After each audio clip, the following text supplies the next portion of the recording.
Друзья, всем привет! Как выбрать бейсболку New Era типа 5950 или 950? Для тех, кто не знает, модель 5950 это бейсболки без регулятора размера. Эти модели нужно выбирать точно по своему объему головы. Размерный ряд огромный, от 48 см до 64. Если же вдруг вы не угадали с размером и кепка вам немного велика или наоборот мала, это не проблема. Ссылки на видео, как увеличить или уменьшить такую бейсболку, будут в верхнем углу экрана. Модель 950 это точно такая же модель, как и 5950, только с пластиковым регулятором размера. Она называется Snapback.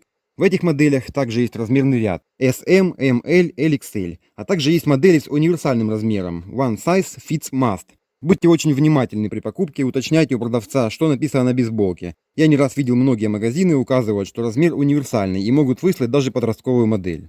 Ну и для тех, кто только думает обзавестись такой бейсболкой, пару советов по выбору. Классические модели 5950 и 950 это кепки глубокой посадки с завышенной тульей. Если вы привыкли носить кепку спортивного типа, аккуратно облегающей голову, эти модели могут показаться вам слишком объемными и высокими. В обоих моделях есть варианты Love Profile. Присмотритесь к этому варианту. Эти бейсболки не такие высокие.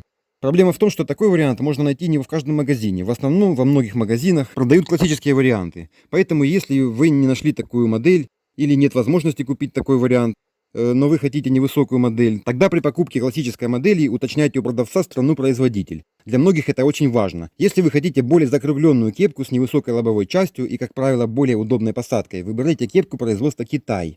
Модели, произведенные в Бангладеше, могут отличаться по высоте лобовой части и иметь более квадратную форму. Из-за этого менее удобную посадку. Ну и также при выборе бейсболки учитывайте размер логотипа. К примеру, бейсболка с логотипом New York Yankees может оказаться немного ниже, чем та же модель с логотипом Orlando Magic.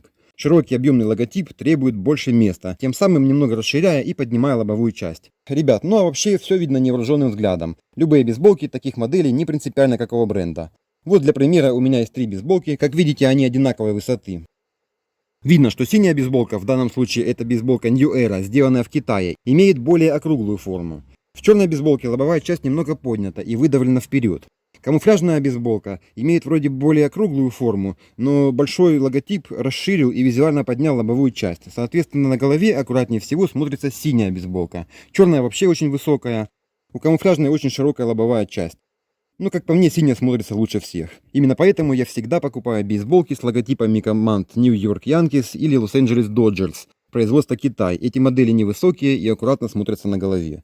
В принципе, по фото в магазинах можно легко понять, какая бейсболка. Округлую модель можно посадить максимально, и она ляжет аккуратно по голове. Более квадратную модель вы просто не сможете посадить максимально по голове.